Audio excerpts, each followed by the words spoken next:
topics and opinions expressed on the following show are solely those of the hosts and their guests and not those of W4WN Radio, its employees, or affiliates. We make no recommendations or endorsements for radio show programs, services, or products mentioned on air or on our web. No liability, explicit or implied, shall be extended to W4WN Radio, its employees, or affiliates. Any questions or comments should be directed to those show hosts. Thank you for choosing W4WN Radio. This is Beyond Confidence with your host, Divya Parekh. Do you want to live a more fulfilling life?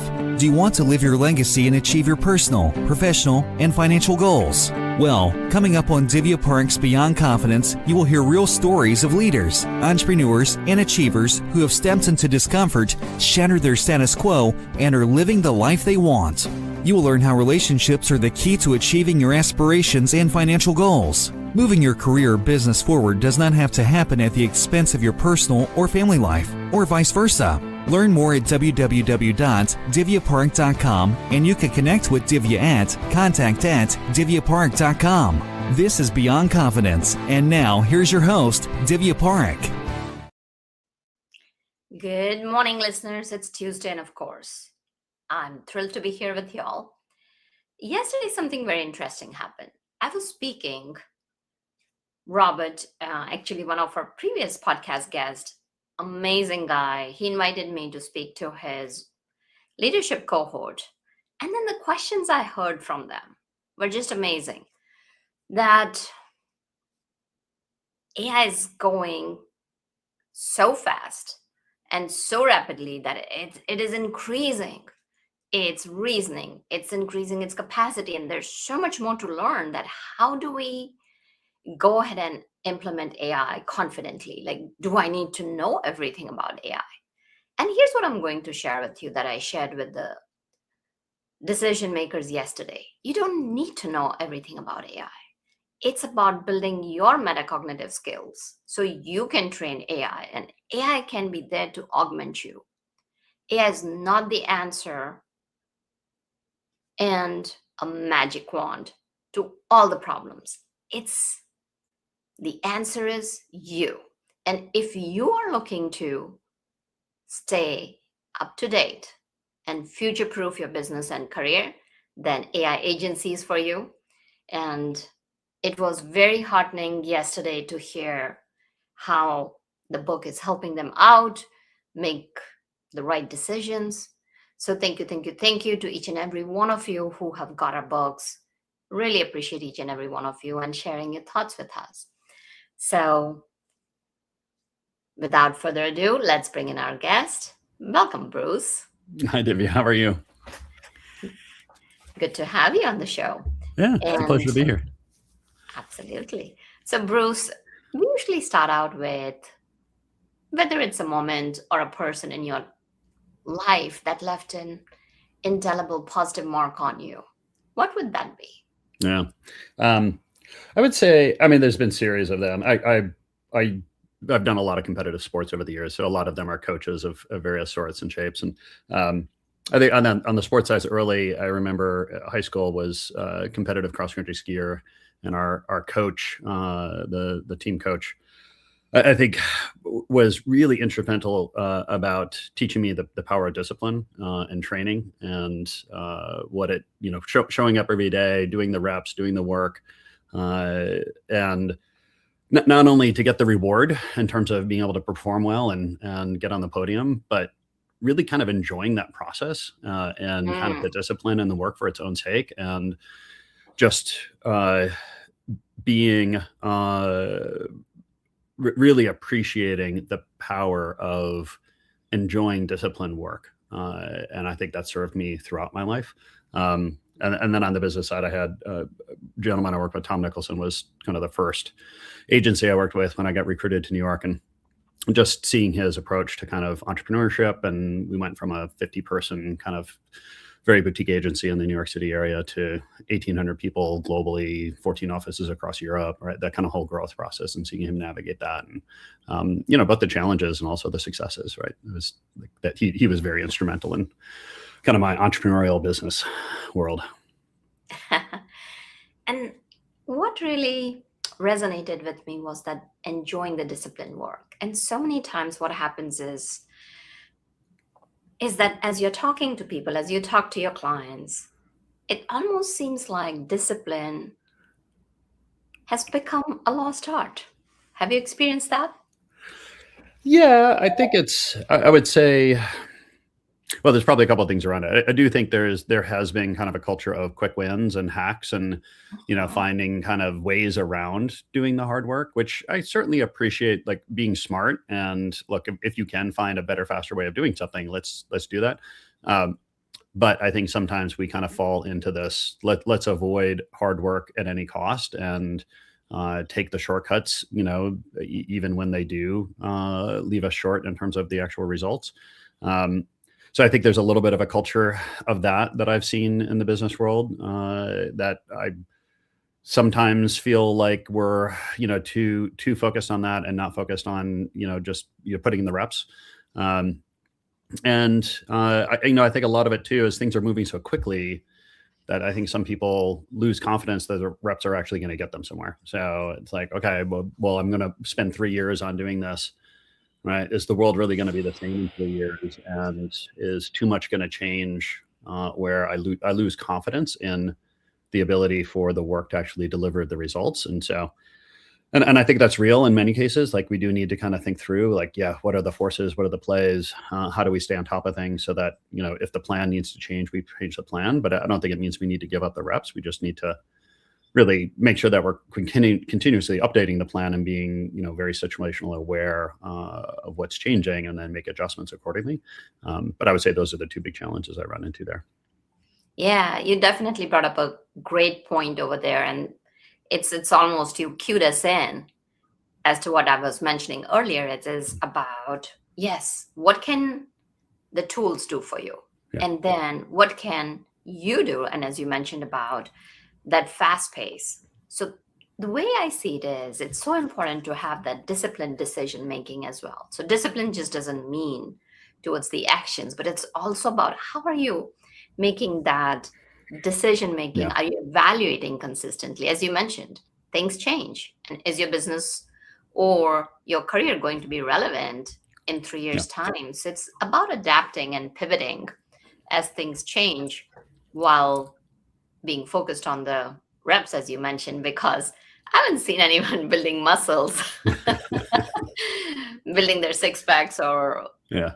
whichever muscles we want to like call into action in a day or so. So it's about like, the course may change. You Yeah. can course correct, but at the same time that discipline stays really well. So you talked about your first foray into business was with Mr. Nicholson. Mhm. So tell us more about that time. Did you start your journey directly into the entrepreneurship from there, or what was it like? Yeah, I mean, I had a little bit of a circuitous route to being a founder. It was so originally I was an architect. I trained at McGill University in Montreal. I did 2 degrees in architecture. I grew up in Minnesota. Went back to Minnesota to practice for a little bit.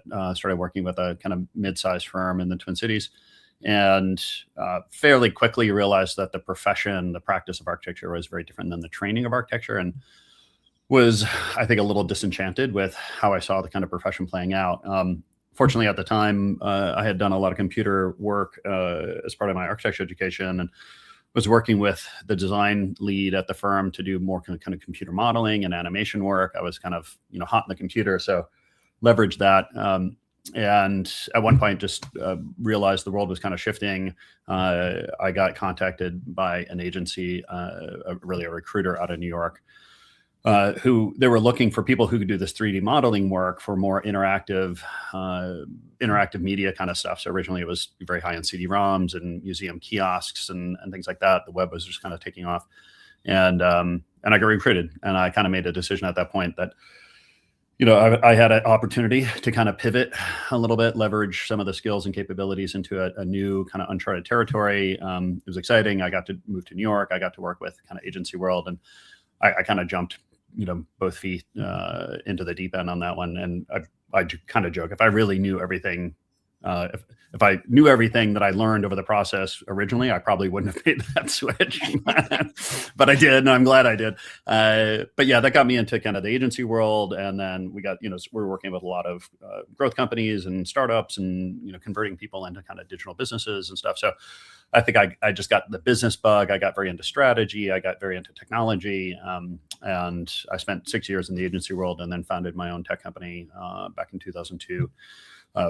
Originally focused on extreme programming, but we were a lean, agile services provider. So we did a lot of product development, as well as coaching of software teams and doing digital transformation work. So, and that was fun. I enjoyed it. It was, like I said, it wasn't, I didn't, in kindergarten, didn't think I was going to be an entrepreneur and start a tech company, but it's where I ended up, and it taught me a lot. So that was kind of the pivot. Absolutely. So you mentioned that you started a tech company, and we keep on hearing so many companies. Oracle laid this one off. Visa laid this one off. Yeah. Blockchain. So as people are in this tech field, and especially with the pace that AI is running, sometimes, I don't know about you, but I feel like it is changing every 30 seconds and it's hard to keep up with it. What would you share with people who are in the tech industry, and you pivoted a couple of times in your career? Yeah. What are some of the lessons learned from that they can apply? Yeah, so I think in terms of my own experiences in this, I've always kind of found some kind of core capability or strength that I had that I could pivot around. And I think in those situations, it was always a question of figuring out, okay, well, what are the things that I have that I really love and enjoy and I'm good at, that are assets that I can leverage, and what are the things I need to let go of? So like in the architecture one, it was, I had to let go of the actual professional practice of architecture, right? And I do love just the built environment, and the idea of constructing things in the physical environment, and the whole history of architecture and how it impacts urban spaces. Like, there's a lot of things I loved around it, but I realized that the opportunity was to pivot around my design thinking skills and kind of technical skills.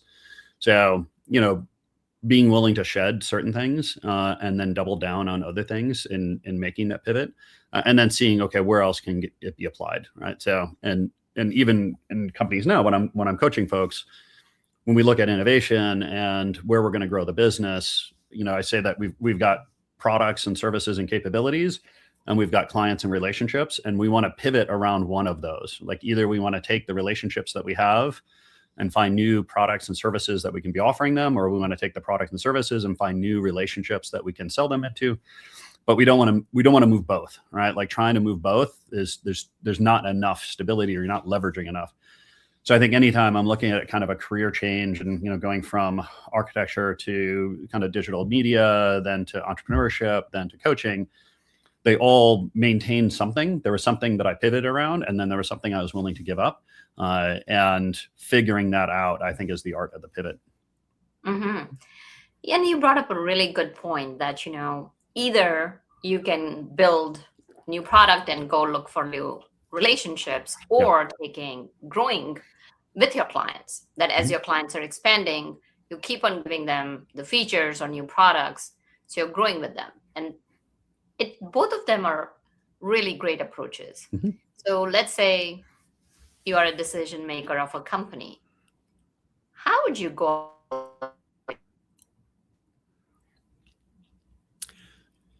So the way that I kind of look at that process, so for me, that's a strategic planning and innovation process. So there's kind of two questions that we look at, right? As I want to understand, like, where is the customer need and where is the competitive landscape, right? And we want to look in both cases, like, we want to investigate multiple kind of pivot opportunities, right? Whether it's around the product and service, or whether it's around the relationship.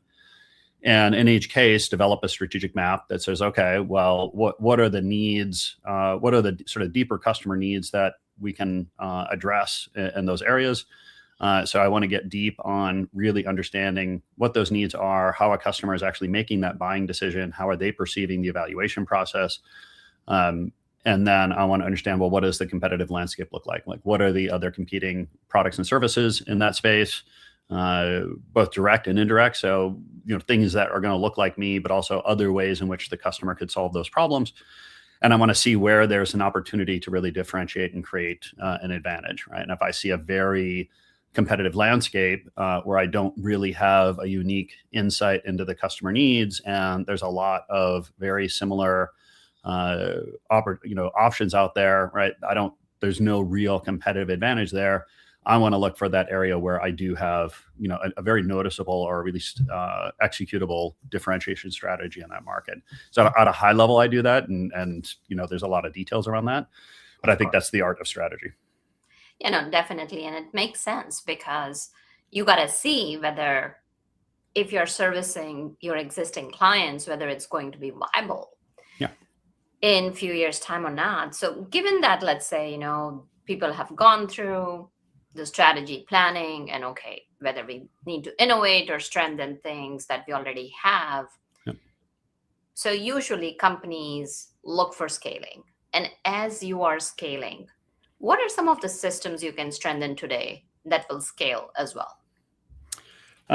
So I guess fundamentally, I always say if you want to scale a business, you have to scale leadership, right? Like you need a leadership model that is going to be scalable, meaning that I can have the right people in the right seats doing the right things as the company grows. And when I'm working with the leadership team and we're looking at a significant amount of growth, my challenge to everyone around the table is like, if we're going to grow, you need to grow, or we're going to have to hire people above you, right? So it's kind of this challenge for leadership to figure out how do I scale that.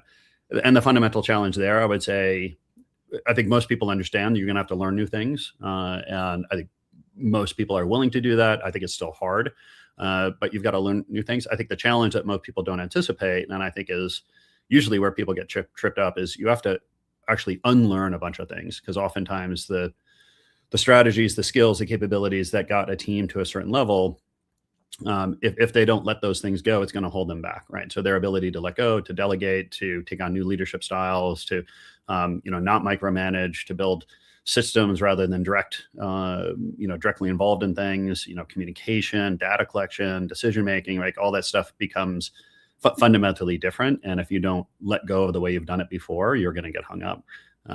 So I think scaling leadership is probably number one for me. And then after that, right, obviously kind of all the processes and the systems and, how do I, systematize business more so that I can make it scalable and repeatable. That's kind of the second area that I think companies get hung up on. Absolutely. I definitely see the validity of both the approaches, because if your leadership cannot decide, then of course, you need that captain at the helm that can take the organization to the next level. Yeah. Now, you mentioned a couple of things over there. You mentioned that either learning new things and growing. So in today's fast pace, somebody could say that, if you're allowing time for somebody to grow versus you bring in somebody who's already very experienced in those areas and can hit the ground running, what would be the choice between the two? So it can be kind of complicated in terms of the factors that go into it. But I think fundamentally the things that I look for is what is the timing, right? Like how much time do we actually have to be able to either grow or train or develop people internally? What is the, I think the cultural fit side of it, right? So when I look at leadership, one of the things we look for is kind of the context in which leaders can be successful in. And so I find, leaders can be highly successful in one context. You change their context and they can fail miserably. And so we really want to look at what's so in working with someone or considering a candidate that's been highly successful in a particular context, we need to look at what are the activators that help them in that context and what is the new context and is enough of that transferable. And so the classic cases, you find a high-powered executive that's done very well at a very large company, and then you bring them to a earlier stage growth company, and they just can't operate because the context that they're operating within is just too different for them. They don't have the skill, the resources. They don't have the systems. They don't have the things that they needed or allowed them to be successful. So we really need to look at not only is someone being successful, but what is the context they were operating within, and is that transferable into the new environment? I would say that's the kind of the biggest one that we look for in those cases. And generally, like what is the cultural context that we're operating within, and how well is the organization embraced new members from the outside, and is that going to work in this particular context? Sometimes we have to run some experiments, right? I'm a big fan of having an A, B, and C, and I like what I call horse racing, right? Like being able to play two things out at the same time and then see which one is doing better. And so that's sometimes the case. Like we wanted both bring in an outside candidate, put them into a position, but also be working and developing people internally, and then being able to give us 6-12 months of data and performance before we have to make a decision like that.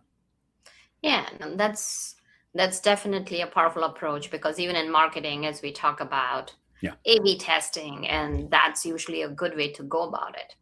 Now, that said, as you mentioned about that culture is the key, whether they're the right fit or not, and if the context works for them or not.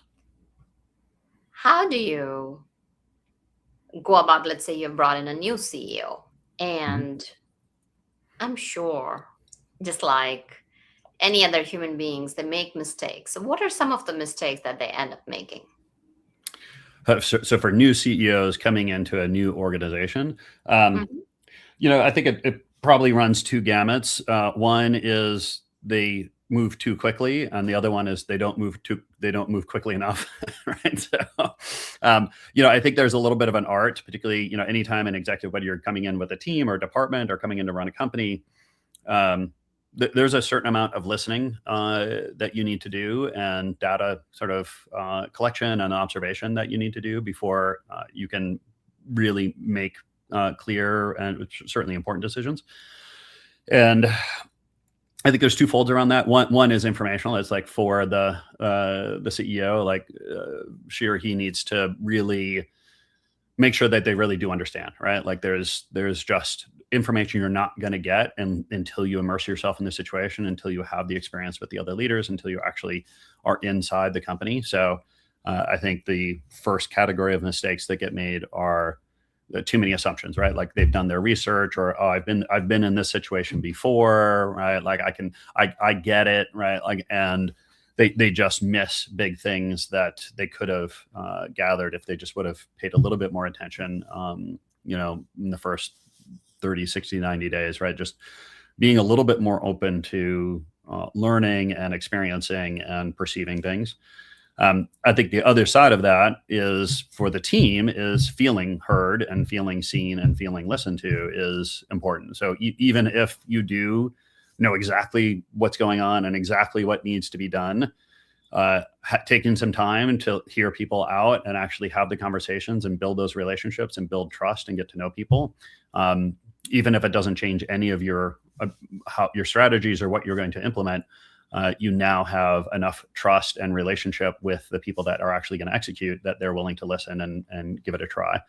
Because otherwise the classic is a new CEO comes in and prints in a new plan, and everyone just rejects it out of process just because they haven't been part of it. There's been no buy-in, there's been no enrollment. And the flip side is the not taking action soon enough, and depending on the situation, I've been brought into a couple of situations where things did need to happen fairly quickly, and not making decisions. It's kind of, there's a little bit of the worst decision is no decision, and even though it might not be the right decision, I've been in situations where we just need to decide something just so we could start moving forward on it. And in those cases, what I'm looking for, still trying to build enough rapport as quickly as possible, but then also post decision, like making sure that we have a lot of communication, a lot of feedback, and if need be, we can reverse things. But I think a lot of teams end up getting stuck because there's just no decision. And sometimes it's like just to make any decision is better than no decision, and then figure out how to kind of evaluate it as we go. And if we need to course correct or we need to unwind it later, fine. But at least we've done something. And I think that's another area that new leaders can get stuck in. Absolutely. You're definitely right on the mark, because if you're not going to experiment, then you're not going to know. Yeah. So many times what also happens is that people wait for certainty, especially decision makers, that Mhm. and that's where they can be stuck sometimes, gathering data and like, okay, you know, this is where we are going to go and how is it going to pan out, versus, as you mentioned, take that experimentation, start out on a small scale and see what's working and Yeah. then scale it up. So let's say organization completes its life cycle, they've started it, built sustainability, they've scaled it, and of course, as a natural completion of the cycle, so many times it comes to, especially if it is smaller companies, and as Gen Zs and millennials are going for startups, the exit planning, Mm. where you specialize, comes into play. So, what are some of the systems or thoughts or approaches people can put into place for that? Yeah. Yeah. This is one I've worked on for probably a decade now. After even for my own exit, working with a lot of founders that have gone through exits, and I think a couple of things that I've realized, or kind of learned over the years, and primarily work with founders who are going through the exit process. It's a little different when you're dealing with hired CEOs and boards and things like that. But when you have founders who are still kind of privately held, or at least privately controlled, um, I think the two things that I've come to learn: one is founders are unemployable, right, and that they're not going to go get another job. Right. If they do, they don't last very long. And two is, but most founders that I've worked with never really want to retire, right? They are not interested in sitting on a beach. They don't want to drink pina coladas, right? It's not that they have a whole host of other things they want to do. And I think the fundamental challenge, or at least the thing I think we haven't done a very good job in as an industry, I think we've done a fairly good job with things like valuation and maximizing kind of the valuation of the financial side of the company. I think we're doing a better job at kind of preparing the company for exit process, right? Like, the exit is a transaction like that is horribly disruptive to a company. And I think, a lot of companies suffer through the process, or worse, they suffer through it and then the transaction doesn't go through. And then they're, have all this kind of impact and downside of the cost of the going to market, but none of the benefit. But I think the area that we've really missed is the transition side of it. So we talk a lot about transaction, but we don't talk a lot about the transition for the founder. And what I've kind of discovered and kind of focused on is working with founders to help them figure out what that next chapter is going to look like, and getting very clear and specific, and making that a positive, empowering, bigger picture thing, right? So how do we level up our professional world, even our personal world, our life in general, through that process? And if we can think about that strategically, and we can paint a very clear picture, it creates pull through the process, meaning that a founder is now wanting to move through the growth and exiting process to be able to get to the next level. Otherwise, what I found is that without a clear sense of what's next, there's this kind of existential crisis that comes up. And even if a founder is like, yes, I want to grow and I want to sell and I want to get this money, if they don't know what they're going to do next, they'll both consciously and unconsciously sabotage deals. And it can be very sort of unconscious and just kind of dragging their heels. We can get into the deal process and get a term, and all of a sudden they're like, well, I don't like this term, or I want this much more money, or I don't want this earnout, or I don't like this non-compete. Like, they'll find all sorts of ways to kind of blow up deals, or they do the deal and they, for some people, it can be a real crisis, right? It's figuring out, what do I do next? Even with a big bank account, there's a sense of identity and purpose, and day to day, like, how do I find meaning in life? So I have found that more that we can figure out that next chapter and really plan that, and make that exciting and important and a real level up for founders, it really helps facilitate that whole process and creates pull through the organization. Absolutely. And so what I'm resonating with is defining what's going to be the strategy, what's the life going to look like after the exit. And so many people don't ask those questions because those are such important and essential questions to ask. Like, okay, we are going to build, we are going to make it sustainable, we are going to scale, we are going to exit, but what comes after the deal? Yeah. Very critical. So as we are drawing to a close, Are there any other thoughts that come to your mind that you'd like to share with our audience? Yeah, I mean, I guess, for the founders that are out there that are, I would say you're going to exit at some point, right? It might be feet first, but you're going to exit your business, and the more that you can think about it beforehand and have a plan. The best time to plan your exit is before you start the company. The second best time is now. Having a plan, because I think a plan is, an exit plan is not something you do when you're ready to exit. It's something you do to really drive your growth and where you want to take the company. So investing some kind of time, energy, resources, mind share into thinking about those things. And the second thing is just like, think about it as what does it afford you, right? Like what does it allow you to then achieve and accomplish at a bigger level? So, doing a little visioning work and figuring out what is meaningful for you, what really drives you, what is the next thing you want to achieve, hopefully with a lot more kind of financial security, safety, or resources to be able to invest in that. But take the time to do that, because it's not just something you would do when you're getting ready to exit or after you exit. It actually helps you with your exit, your whole kind of growth strategy process. And it will make your current day-to-day, I think, much more fulfilling and meaningful and impactful and motivating if you can figure that out. Yeah, and that's such an important thing to figure out. So as some of our listeners may be thinking, I need to connect with regards to my exit strategy, where can they connect with you? Where can they find you? Yeah. So my website, just my last name, Eckfeldt.com.